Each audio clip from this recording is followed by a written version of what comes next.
දැන් බලන්නකො බ්‍රිතාන්‍ය අග්‍රාමාත්‍යතුමිය. එතුමිය කියනවා බ්‍රිතාන්‍ය වීදිවල ඉස්ලාමන්තවාදී ප්‍රහාර එල්ල වෙනකොට බ්‍රිතාන්‍ය අග්‍රාමාත්‍යතුමිය කියනවා මානව හිමිකම් නීතිවලට වඩා මට වැදගත් ආරක්ෂාව. නීති වෙනස් කරලා හරි මම ජාතික ආරක්ෂාව සලසනවා. ප්‍රශ්නේ ඒගොල්ලොන්ගේ වෙනකොට මානව හිමිකම් වලට වඩා වටින්නේ ආරක්ෂාව. ප්‍රශ්නේ අපේ වෙනකොට ආරක්ෂාවට වඩා වටින්නේ මානව හිමිකම්. අපි මානව හිමිකම් රැක නැති වෙලා යන්න ඕන. මානව හිමිකම් ඇති වෙනවා අපි නැති වෙනවා. ඒගොල්ලන්ට ප්‍රශ්න එනකොට මානව හිමිකම් බල්ලට දාලා ජාතික ආරක්ෂාව මුල්තලේ තියාගෙන ක්‍රියාත්මක වෙනවා. ඔන්න සුද්දගේ ඇති. ප්‍රශ්නේ සුද්දගේ නම් විසඳුම එකක්. ප්‍රශ්නේ අපේ නම් විසඳුම තව එකක්. මට හිතුණා මේ කාලේ ආණ්ඩුවක් තිබ්බනම් හොඳ නිවේදන දෙක තුනක් යවතයි. එක නිවේදනයක් යවනවා විදේශ ඇමතුමාට කියලා. ඒ නිවේදනේ මොකක්ද? බ්‍රිතාන්‍යයේ බලා සංචාරයට යන ශ්‍රී ලාංකිකයන්ට කෙරෙන අනුතුරු ඇඟවීමයි. බ්‍රිතාන්‍යයේ බොහෝ නගරවල විවිධ රස්ත ක්‍රියාමාර්ග බහුලව සිදුවෙන බැවින් රටට යාම නුසුදුසු බව ශ්‍රී ලංකා රජය මෙයින් නිගමනය කොට දන්වනු ලැබේ. කිසිවෙකු අත්‍යවශ්‍ය හේතුවක් මත බ්‍රිතාන්‍යයට යන්නේ නම් අහවල් නගරවල වැඩි වේලාවක් කල්ගත කිරීමෙන් වළකින ලෙස වීදිවල එහා මෙහා යාමෙන් වළකින ලෙසත් Taman සිටිනා හෝටලයටම වී සිටිනා ලෙසත් මෙයින් දන්වනු ලැබේ. ඇයි මෙහි බෝම්බයක් පිපිරෙනකොට බ්‍රිතාන්‍ය විදේශ අමාත්‍යාංශය දැම්මේ නැද්ද ඔහොම නිවේදන 60 උටාම? දැම්මා. බෝම්බෙට දෙක ගානේ දැම්මා. දැන් මේ ලොන්ත පොල් ආණ්ඩුව එහෙම නිවේදන දාන ආණ්ඩුවක් නෙවෙයි. අපට ආණ්ඩුවක් තිබ්බනම් දාලා පොඩි කාලකන්ණි සන්තෝෂයක් නෙවෙයි. වේදනාවේ තරම පෙන්වන්න තිබ්බා. තව නිවේදනයක් දාන්න තිබ්බා. ඒ මොකක්ද? ඉස්ලාමන්තවාදීන්ගෙන් සුදු ජාතිකයන් ඉලක්ක කොට එල්ල වෙන ප්‍රහාර පිළිබඳව අපි බලවත්සේ කම්පාවට කනස්සල්ලටපත් වෙමු. ඒක යවන්නේ විදේශ අමාත්‍යාංශය. ඒ නිසා මෙම අසීරු සහ දුෂ්කර අවස්ථාවේදී බ්‍රිතාන්‍ය රජය සමග ශ්‍රී ලාංකිකයන් වන අපද සිටිනා බව අවධාරණය කොට දක්වනු කැමැත්තෙමි. එහෙත් අපි මේ අවස්ථාවේදී බ්‍රිතාන්‍ය රජයෙන් ඉල්ලා හිටින්නේ ප්‍රකෝපකාරී ක්‍රියාමාර්ග වලට නොගොස් සාමකාමීව සාකච්ඡාමය ආකාරයට මෙම ප්‍රශ්නය විසඳ ගන්නා ලෙසයි. එසේ නොමැතිව නොමග ගියවුන් ඉලක්ක කොටගෙන ප්‍රහාරාත්මක පියවර කරා යාමෙන් වරගින මෙන්ද වැඩිදුරටත් බ්‍රිතාන්‍ය රජයෙන් අපි ඉල්ලා සිටිනවා. අම්මපා නිවේදන දෙකක් දාන්න තිබ්බා. දැන් ඔය අපිට යොමු නිවේදන රාස්ත්‍රීය මෙහෙ ගහනවා, එහෙන් කියනවා, එහෙ ඉන්න අගමැති මෙහෙට නිවේදන එවනවා. ශ්‍රී ලංකා රජය මේ අවස්ථාවේදී කළ යුතු වන්නේ ගැටුමට ලක් අනෙක් පාර්ශවයේ සමග සුවදව සාකච්ඡා කොට සාමකාමී ප්‍රවේශයකින් මෙම ප්‍රශ්නය විනිශ්චය කර ගැනීමයි. දෙමළ ජනතාවගේ දුක් ගෙනිවලට අහුම්කම් දී සරලන දේශපාලන විසඳුමක් ඉදිරිපත් කිරීමයි.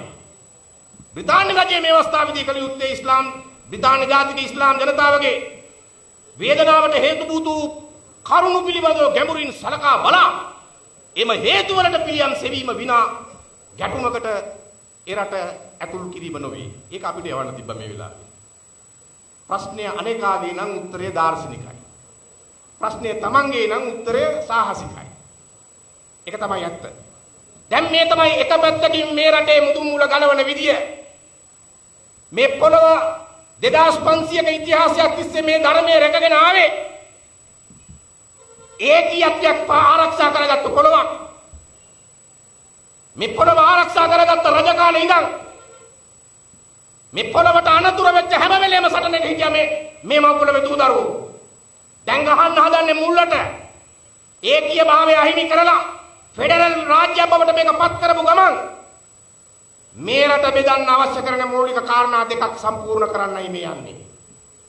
යුද්ධෙන් නෙවෙයි මෙදාපාර මේ රට බෙදන්න යන්නේ. තමුන්නාන්සලා හිතන්න එපා. පිරපාහරන් ආයි වලෙන් නැගිටලා ඇවිල්ලා ආයුධ අරගෙන ඇවිල්ලා ගහලා නැවත දෙමළ ඊළම ගන්න යනවා කියලා නෑ. මෙදාපාර යන්නේ වෙන පාරකින්.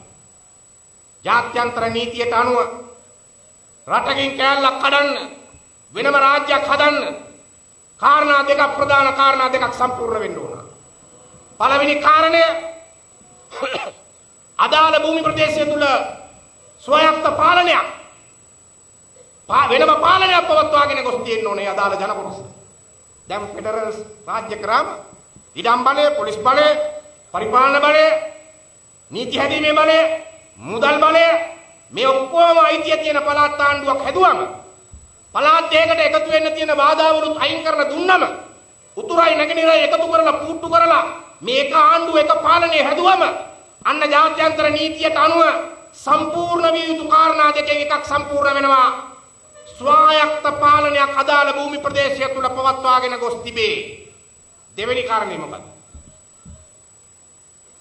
එරට පවත්නා රාජ්‍යයේ ඒ අදාළ ජන කොටසට ලෝකේ පිළිගත් මානව හිමිකම් නීති උල්ලංඝනය කරමින් හිරිහැර සහ හිංසාවන් සිදු වූ බව පෙනී යා යුතුය. ආන් එකට තමයි අතුරුදහන් වූවන් පිළිබඳ නඩු අහන උසාවි හදන්නේ. ඔය උසාවියේ නඩු පහක් අයක් පැමිණිලි දාපු අය ඔප්පු කරවලා දිනලයි කියලා පෙන්නපු ගමන් ඊළඟට දාන්න ඉන්න යුදාපරාධ හොයන අධිකරණය දෙමුහුන් අධිකරණය අර සුමන්තිරන් මන්ත්‍රීතුමා දෙමළ ජාතික සන්ධානය කියන්නේ මම දැක්කාර පුද්ගලික නාලිකාවක සංවාදයකට ඇවිල්ලා උන්නේ නැහැ කියනවා. ආණ්ඩුව එකඟ වුණා විදේශීය විනිසුරන් විදේශීය නීතිඥයන් විදේශීය අභිචෝදකයන් මේ ඔක්කොම දාලා දෙමුහුන් අධිකරණය හදන්න දෙපාරක් එකඟ වුණා ජිනීවාවල. එතකොට දානවා මේ මාධ්‍ය ආයතනයේ වොයිස් කට් දානවා ආණ්ඩුවේ වෙන ඇමතිලා කියනවා නෑ අපි විදේශිකයෝ ගේන්නේ නෑ නඩුව අහන්න. එතකොට සුමන්තිරන් මන්ත්‍රීතුමා කියනවා මේ ආණ්ඩුව සිංහල මිනිස්සුන්ට බොරු කරනවා. අතන ගිහිල්ලා දෙපාරක් මේකට එකඟ වෙනවා. අවුරුදු දෙකක් කල් ගත්තා. මේ මෙහෙයුම දියත් කරන්න. ඇයි කල් ගත්තේ අවුරුදු දෙකක්? අවුරුදු දෙක ඇතුළතදී මේ රටේ ජාතික බලවේග පොඩි මට්ටම් කරලා මර්ධනය කරන්න පොටබාද ගන්න පුළුවන් වෙයි කියලා හිතලා. දැන් හදන්නේ මොකක්ද? ඊළඟට එනවා යුද අපරාධ අධිකරණේ. හෙටානික සම්මත කරනවා පනත අතුරුදහන් වූවන්ගේ උසාවි පිහිටවන පනත. යුද අපරාධ අධිකරණ මේ ඔක්කොම පිහිටවල නඩුව අහලා ශ්‍රී ලංකා රජයේ හමුදා සමූහ මිනිස් ඝාතන සිදු කොට ඇත අතුරුදහන් වීම සිදු කොට ඇත කියන බොරුව ඔප්පු කරලා පෙන්නුවොත් පැන කරලා පෙන්නුවොත් ආන්නර දෙවෙනි කාරණේ සම්පූර්ණ වෙනවා. දෙමළ ජනතාවට ස්වායත්ත පාලන භූමි ප්‍රදේශයක් තියෙනවා ෆෙඩරල් පාලනයක් තියෙනවා. එම ජනතාව ඉලක්ක කොටගෙන රජයේ හමුදා මානව හිමිකම් නීති උල්ලංඝනය කරමින් සමූහ මිනිස් ඝාතන කරලා තියෙනවා යුද අපරාධ කරලා තියෙනවා අතුරුදහන් කරලා තියෙනවා. ආන් ඒවත් ඔප්පු කරලා දුන්නම ඒ කාරණා දෙක ප්‍රමාණවත් අනාගතයේ දවසක එක්සත් ජාතීන්ගේ මහා මණ්ඩලයට යෝජනාවක් ඉදිරිපත් කරන නෝර්වේ වගේ රටක් ඉදිරිපත් වෙලා ශ්‍රී ලංකාවේ ජීවත් වෙන උතුර හා නැගෙනහිර ප්‍රදේශවල ජීවත් වෙන එම ප්‍රදේශ ඓතිහාසික වාසභූමි බවට පත් කරගත් දෙමළ ජනයා මේ වන විට ස්වායත්ත පාලනයක් මුක්ති විඳින අතර එම ජනයා ගෙවුණු 50 වසරකට වඩා වැඩි කාලය ඇතුළත පැවති සිංහල රාජ්‍යයේ දැවැන්ත සාහසික ප්‍රහාරයන්ට ලක් වී ඇත. අතුරුදහන් වූවන්ගේ අධිකරණය මගින් ඔප්පු කොට ඇති දෙමළ දරුවන් අතුරුදහන් රජයේ හමුදා විසින් අතුරුදහන් කිරීමට අදාළ නඩු ගණන මෙපමණකි. යුද අපරාධ අධිකරණය මගින් සනාථ වී ඇති පරිදි රජයේ හමුදා යුද්ධය අවසන් සමයේ දෙමළ ජනතාව සමූහ වශයෙන් ඝාතනය කොට ඇත. මේ නිසා ජාත්‍යන්තර මානුෂවාදී නීති උල්ලංඝනය කරමින් දෙමළ ජනතාවට දිගින් දිගටම ප්‍රහාර එල්ල කොට ඇත. එබැවින් උතුරු හා නැගෙනහිර සම්ප්‍රදායික වාසභූමිය කරගත් දෙමළ ජනතාවට පවත්නා රාජ්‍ය තුල ආරක්ෂාවක් සැලසෙන්නේ නැති බැවින් ජාත්‍යන්තර නීතියේ R2P responsibility to protect ආරක්ෂාව සඳහා වගකීම කියන මූලධර්මයට යටත්ව උතුරු නැගෙනහිර ප්‍රදේශ ශ්‍රී ලංකාවේ උතුරු නැගෙනහිර ප්‍රදේශ වෙනම දෙමළ ඊළාම් රාජ්‍ය ලෙස මෙයින් පිළිගනු ලැබේ කියලා යෝජනාවක් දානවා නෝර්වේ වගේ රටක් මහා මණ්ඩලයට එක දවසක් උදේ වාද විවාද කළා හවස සම්මත කරනවා. වැඩිම රටවල් ප්‍රමාණයක් එක පිළිගත්තු ගමන් අපි කැමති උනත් නැතත් ඒ අලුත් රට ලෝකසිතියේ රටක් හැටියට දැක්කේ. ලෝකසිතියේ මේ රටක් හැටියට දැක්කේ. මේක තමයි යන පාර. යුද්ධ කරලා දෙමළ ඊළම හදන පාර නෙවෙයි. ජාත්‍යන්තර නීතියට අනුව දෙමළ ඊළම හදව ගන්න පාර. ඒක කරන්න නම් මේ ආණ්ඩුව ගේන්න ඕන. මේ ආණ්ඩුව ලව්වා. මේ ආණ්ඩුව ලව්වා රණවිරුව අපරාධ කළා සමූහ මිනිස් ඝාතන කළා අතුරුදහන් කළා කියලා ඔප්පු කරලා පෙන්නන උසාවි හදා ගන්න ඕන. ඒ උසාවි වල දෙන තීන්දුව ජාත්‍යන්තරම ජනමතය නිර්මාණය කරන තීන්දුව බවට පෙරලන්න ඕන. ආන්නේ කැම්පේන් එකේ එක වර්ධනාත්මක අවස්ථාවකදී එක්සත් ජාතීන්ගේ මහා මණ්ඩලයට අර යෝජනාව ගෙනියලා වෙනම රාජ්‍ය හදලා දෙන්න ඕන. මේකයි යන පාර. මේ තමයි මේ රටේ මුදුන් මුලට මේ ගහන්නේ. අවුරුදු දහස් ගණනක් රැකගත්තු මව්පොළව දෙකඩ කරන මාවත ඒ පරදේශකාර බලවේගවලට ඕන කරන න්‍යාය පත්‍රය මේ යන්නේ. ඒක තමයි එක පැත්තකින් වික්‍රමසිංහ ආණ්ඩුව කරගෙන යන්නේ. අනිත් පැත්තේ මොකද කරන්නේ? අනිත් පැත්තේ තමුන්වහන්සේලා දන්නවා ආර්ථිකයේ දවසින් දවස විනාශය කරා අරගෙන යනවා. මේක හරියට සිරිසේන වික්‍රමසිංහ දීපල වෙළඳ සමාගම වගේ. ආණ්ඩුවක් කියලා කියනවට වඩා සිරිසේන වික්‍රමසිංහ දීපල වෙළඳ හවුල් සිරිසේන වික්‍රමසිංහ හවුල් දීපල සමාගම කියලා කිව්වනම් හරි. මේ තුනෙන් දෙක දෙන්න මන්ත්‍රීලා තියාගෙන ආණ්ඩු පක්ෂ තියාගෙන විවිධ ඇමති පට්ටම් දීලා තියාගෙන තුනෙන් දෙක හදාගෙන ඉන්නේ මේ අපරාධ ටික කරන්න. ආණ්ඩුව ඇතුලේ läගලා ඇමතිකට සූප්පු කර කර ඉන්න හැම මිනිහම කරන්නේ මේ අපරාධ ගොන්න කරන්න ඉඩ දෙන එක, අනුබල දෙන එක. ආර්ථිකය අද දවසෙන් දවස ඇදගෙන වැටෙනවා. යුද්ධ කරන කාලෙත් 6.8ට උඩින් තිබිච්ච ආර්ථික වර්ධන වේගය ගොවියට පොහොර සහනාධාරය දෙන ගමන් මේ විදියට බදු බරක් මහජනයා මත පටවන්නේ නැතුව ඉස්පිරිතාලෙට ගිය එකටත් ගහනවා බදු. වැට් එක එනවා. පිටිපස්සෙන් බේරෙන්න බෑ, ගැලවීමක් නැහැ. කන්න ගියත් වැට්, බොන්න ගියත් වැට්. ඉතුරු එක කරන්න ගියාම විතරයි වැට් නැත්තේ. අනිත් ඔක්කොටම වැට්. ඒ නිසා තමුන්නාන්සලා කල්පනා කරලා බලන්න. දැන් ගේනවා අලුත් ආදායම් බදු පනතක්. ඒ ආදායම් බදු පනත අනුව අපේ හාමුදුරුවනේ දැන් ආදායම් බදු වලින් නිදහස් කරලා තියෙනවා සමහර බෞද්ධ පුණ්‍ය ආයතන. තරුණ බෞද්ධ සංගමය කියන්නේ ආදායම් බදු ගෙවන්න ඕනේ නැහැ. ඒ පනතාව මෙහෙම ආදායම් බදු නොගෙවන ඒවා නැහැ. ඔක්කොම ගෙවන්න ඕන. කරුතර බෝධි ආරක්ෂක මණ්ඩලේ ආදායම් බදු ගෙවිය යුතුයි. මෙතෙක්කල් මේ රටේ ඓතිහාසික සම්ප්‍රදාය අනුව එහෙම ආගමික ස්වරූපයේ ආයව විතරක් නෙමෙයි. තවත් වෙනත් ආයතන තියෙනවා. වැඩි හිටියන් වෙනුවෙන් මොන හරි සේවාවන් සපයන ආයතන. ඒ වගේ සමාජ සුබ සාධනයකට කැප වෙන ආයතන වලට ඒවට ආදායම් බදු හිමි ගන්න බෑ. මේ අලුත් පනතෙන්ගේ බදු පරිමාව ඒවට ඇතුළු කරනවා. ඒකනේ අකිල විරාජ් ගොයියා දඹුළු විහාරේ පින්කැටේටත් කෙලහලහල දැන් මේ ඉන්නේ. සාමාන්‍යයෙන් සාසනික දේපොළ වලට කෙලහල නෙවෝ ඊළඟාත්මේ අපේ හාමුදුරනේ මොකෙක් වෙලා උපදිනවයි කියලාද බුදුබණේ කියන්නේ? බාහිර වේ වෙලා. මං අර තින්නෙත් එහෙමයි. මම මේ හරිද වැරදිද කියලා චෙක් කරගන්නයි ඔබ වහන්සේගෙන් ඇහුවේ.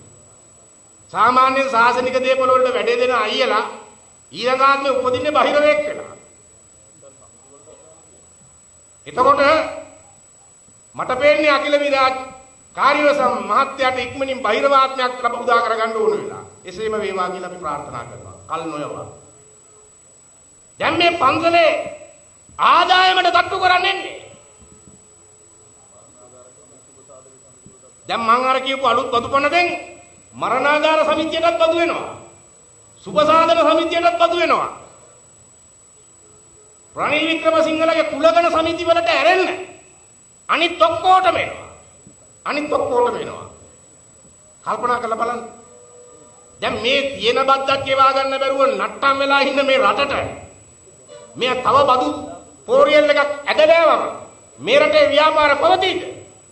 මේ රටේ දේශීය කර්මාන්ත පවතීද? දැන් හදන්නේ මොකක්වත් නෙවෙයි. දේශීය ව්‍යාපාර දේශීය කර්මාන්ත වටනවා. කරගෙන යන්න බැරි කරනවා. ඒ ඊට ප්‍රස්තාව විවෘත කරනවා විදේශිකයාට ඉන්දියන් කාර්යයට. දැන් BOE එක සාමාන්‍යයෙන් ඩොලර් මිලියන් 10ක් අරන් ආවොත් ඕනම පිටරට සමාගමකට පුළුවන් ලංකාවේ ඇතුලේ බඩු විකුණන්න. ඒගොල්ලෝ කියනවා බඩු විකුණනවා. දීලා තියෙනවා මීගමු පාරේ කටුනායක ප්‍රදේශයට ආසන්නව ඉන්දියන් සමාගමට සපත්තු ෆැක්ටරියක් හදන්න අවස්ථාව දීලා තියෙනවා. ඉන්දියන් කාර්යය සපත්තු හැදුවේ කියන්නේ මොකක්ද? ඉන්දියන් කාර්යෝ කියනවා සුළු වටපත් දීලා උන්ගෙන් වැඩ ගන්නවා. එතකොට පිළිවෙල අඩුයි. ඒ සපත්තු ටික අපේ වෙළඳ පොළට එනවා. කාවුද වැටෙන්නේ? DSI සපත්තු. DSI සපත්තු වටනම කාටද පාඩු? ඒ මේ රටේ කර්මාන්ත කරුවෙක්. දේශීය ව්‍යවසායකේ ඉන්දියන් කාර්යය ලව්ව ධම්මනවා සපත්තු කර්මාන්ත ශාලාව. ඉන්දියන් කාර්යෝ රස්සාවලට ගෙනල්ලා අඩු පිරිවැයකින් සපත්තු හදලා DSI සපත්තුවට වඩා අඩු ගානකට දෙනවා වෙළඳ පොළට. අපිත් තනි ඉන්දියන් මසාලා නාටක බල ඉන්න අපිට ඕක මොකද්ද කියලා ඒ වෙලාවට හිතේ.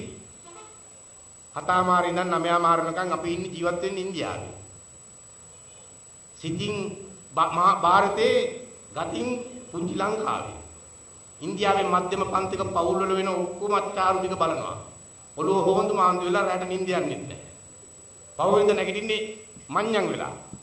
ඉතින් එහෙව් જાතියකට හතාමාරි ඉඳන් 9 පාර වෙනකන් ඉන්දියන් කිරිපෝන જાතියකට ඒ ඉන්දියන් කිරිපීලා දිල්තෝ පාගල්ලේ කියලා නිින්දට යන જાතියකට ඉන්දියන් කාර්යය කර්මාන්ත ශාලාව හදලා මෙතනම මුන්ගේ සපත්තුව හදලා DSI එක වහලා ඉන්දියන් කාර්යයේ සපත්තුව දාන්න කොත් නොදා ඉන්න එකක් නැහැ.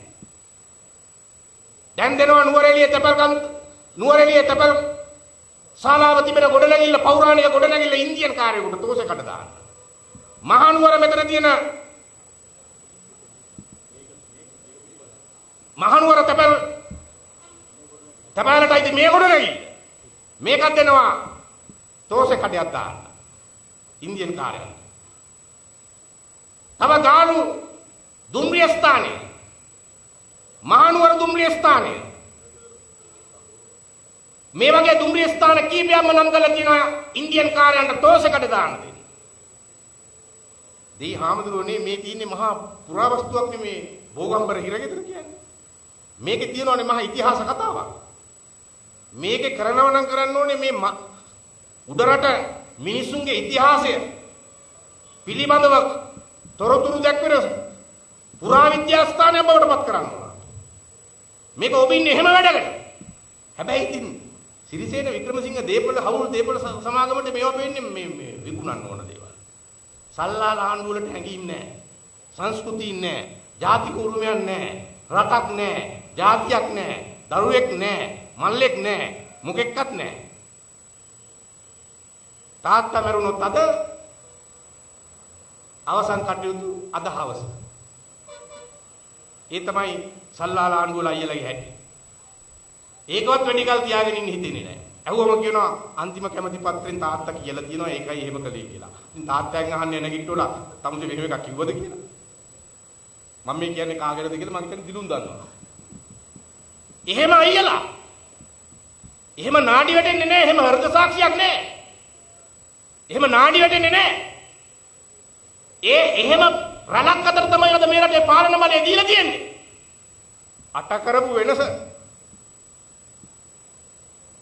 අට කරපු වෙනස. බඩ පිරෙන්න වදිනවා රටට. දැන් ඒ සියලු වටිනා කියන ස්ථාන ටික විකුණනවා. කොළඹ ඉඩම් ටික විකුණනවා. නොරටුන්ට මේ රටේ ඉඩම් ගන්න පුළුවන් වෙන විදිහට නීතිය වෙනස් කරලා හදනවා. විදේශිකයන්ට සින්නක් කර ඉඩම් ගන්න පුළුවන් වෙන විදිහට නීතිය වෙනස් කරලා හදනවා. ඒ අතර දෙනවා කෘෂිකාර්මික ප්‍රදේශවල ඔය රජරට පළාතේ අර එහෙම තියෙන්නේ සාර භූමි ඔප්පු කියයි මොන හරි ජය භූමි ඔප්පු කියයි මොන හරි මොකක් හරි මොන භූමි හරි ඔප්පුවක්. ඒ ඔප්පුව විකුණන්න බෑ. අයිතිය කියන්න පුළුවන් විකුණන්න බෑ. ඒ කියන්නේ කෘෂිකාර්මික ප්‍රදේශවල ඉඩම් ටික විකිණන එක නතර වෙලා තියෙන්නේ කොහොමද? සින්නක් කර ඔප්පුව නැති හන්දා. නැත්තම් ගොවියා මේ ණය වෙලා තියෙන ණයවිල්ලේ හැටියට කාට හරි තමන්ගේ ඉඩම විකුණලා කොළඹට නගරයට එන්නේ නැත්නම් කම්කරුවෙක් වෙන්න බලාගෙන. එහෙමනම් කෘෂිකාර්මික ප්‍රදේශයක් මේ රටේ ඉතුරු වෙයිද? මේ කෘෂිකාර්මික 70% පමණ ග්‍රාමීය ප්‍රදේශය නෙවෙයිද මේ පොළොව ආරක්ෂා කරලා තියාගන්නේ? ඒ ගම්බද ජීවිතයේ විදිහින් ඒ මිනිස්සු නෙවෙයිද? අපේ ආණ්ඩු කලේ යට පාරවල් කාපට් කළා වතුර දුන්න යටිතල පහසුකම් වැඩි දියුණු කළා. කෘෂිකාර්මික වගාවට ඕන කරන වෙනත් යටිතල පහසුකම් වැඩි දියුණු කළා. එතකොට නගරෙට එන්නේ නැහැ. ලංකාවේ තාම 70%කට වඩා ඉන්නේ ගමේ. එහෙම ඉන්න එක හේතුවක් තමයි යටිතල පහසුකම් දියුණු කිරීම. පාසල් වල තත්ත්වය උසස් කිරීම. කෘෂිකාර්මික යටිතල පහසුකම් දියුණු කිරීම.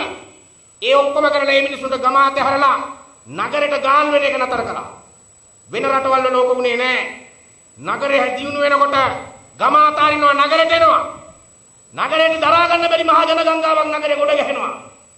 දැන් ඔය මෙගාපොලිස් කියලා හදන්න යන්නේ අන්න ඒක තමයි.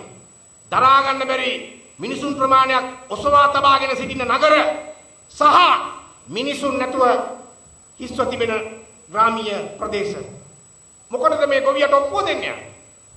ඔප්පුව දුන්නම දන්නවා ගොවියා මේක විකුණනවා. විකුණන්නේ කාටද? කාටද කියලා වැදගත් නෑ ගොවියා මේක විකුණනවා. ගන්න ඉන්නවනම් විදේශිකයෙක් වැඩි ගාණක් දීලා එයාට හරි දෙනවා. විදේශිකයන්ට ඉඩම් මිලදී ගන්න පුළුවන් සින්නක්කරව නීතිය හදනවා. එහෙන් ගොවියට ඔප්පුව දෙනවා. ඉඩම් වෙනද පොළ සක්‍රිය වෙනවා. පට්පට් ගාලා කෘෂිකාර්මික ඉඩම් ටික නොරටුන් අතට යනවා. ඔය භූමිය අල්ලගෙන හිටපු නිසා තමයි දෙමළ ඊළාම් ත්‍රස්තවාදයට එක සීමාවකින් එහාට එන්න බැරි වුණේ.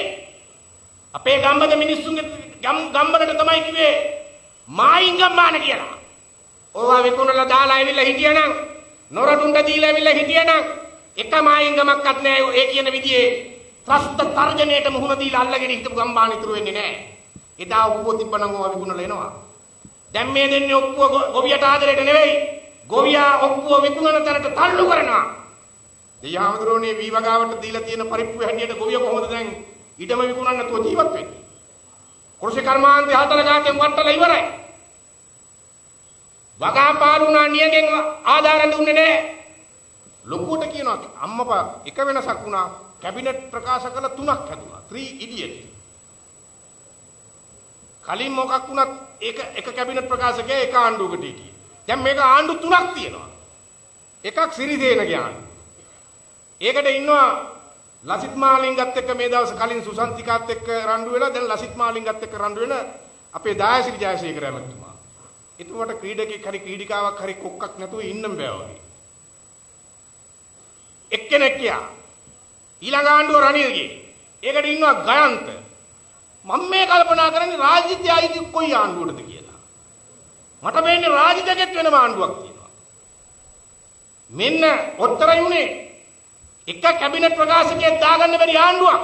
ඕකනේ අපි ඒ කාලේ කිව්වේ මේක ආවොත් මේ හොද්ද හැඳි ගන්න කෝකිය ගොඩයි. චන්ද්‍රිකා හැඳි ගන්නවා, සිරිසේන හැඳි ගන්නවා, රනිල් හැඳි ගන්නවා, ඉන්දියාව හැඳි ගන්නවා, බටහිර හැඳි ගන්නවා. හිටපු ගමන් චීනටත් කියන හැන්දක් කරන් වරින් මේක හැඳ ගාපන් කියලා. මුන් ඔක්කොම මේක හැඳි ගන්නවා ලුණු බලන්න එකෙක් නැහැ. පහේ රහද බලන්න එකෙක් නැහැ. මේකලගේ දිවවල වලට මේ රටේ රහ දැනෙන්නෙත් නැහැ. දිවට අරන් බැලුවට වැඩකුත් නැහැ. ලුණු අඩුද වැඩිද කියලා තේරෙන්නේ නැහැ. ඒ දිවේ තියෙන සංස්කෘතික නහර කපිලා. ඒ රස දැනෙන රසනහර කැපිලා. ඒ නිසා තමයි දැන් මේ ආටක නාටක ආණ්ඩුව මුළු ආර්ථිකයම කම්බස් කරගෙන යනවා. අද ව්‍යාපාර කරන්න බෑ. මහා බැංකුව මහදවල් හොරා ගෑවා. ඒක තමයි මුළු ඉතිහාසෙම අපි අහලා තියෙන දරුණුතම හොරගම. වෙන හොරගම් අපේ හාමුදුරුවනේ චෝදනාවක් තිබ්බනම් කාට හරි තිබ්බේ. පාර හදද්දී මෙච්චරක් හොරා කායද? එහෙම නැත්නම් අහවල් ව්‍යාපෘතිය කරද්දී මෙච්චරක් හොරා කායද? මං අහනවා මහ බැංකුවේ ප්‍රකෝටි ගාණක් හොරා කෑවේ මොකක් කරද්දීද? ඒ කියන්නේ කලින් චෝදනා තිබ්බනම් තිබ්බේ වියදම් කරනකොට හොරා කාලා.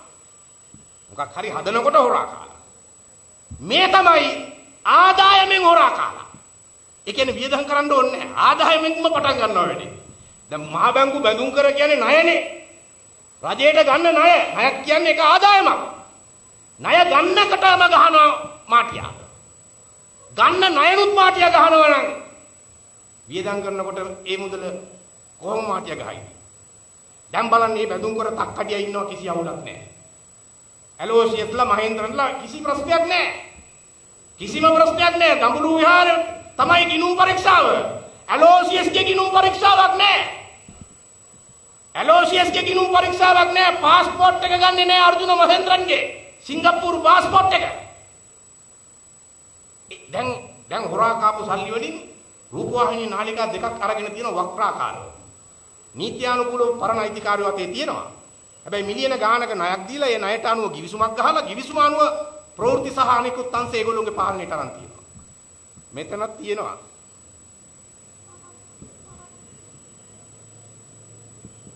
එකක් තියෙනවා එකක්. නෑ දෙකක් තියෙනවා දෙකක් තියෙනවා දෙකම නිල් පාට. මැතිවරණයක් ඉක්ට වෙනකොට මේ දෙකෙන් අපිට අම්බානට නෙලන්න ගන්නවා. ඒක අපි හොඳටම දන්නවා. ඉතින් ඕක කිව්වයි නොකිව්වයි කියලා නෙලිල්ලේ අඩුවක් වෙන්නේ නැහැ අපි හම්බුනේ.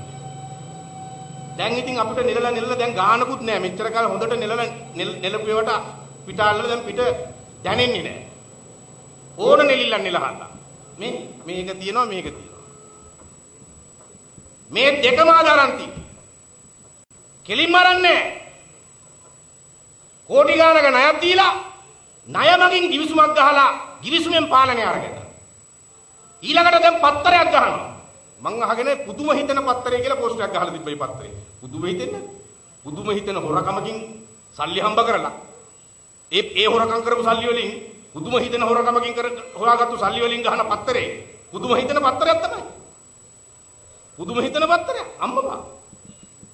දැන් ඒ විදියට හොරුන්ගේ සල්ලි ජන මතය මිනිස්සුන්ගේ මතය තීරණය කරන තැනට තල්ලු කරගෙන යනවා.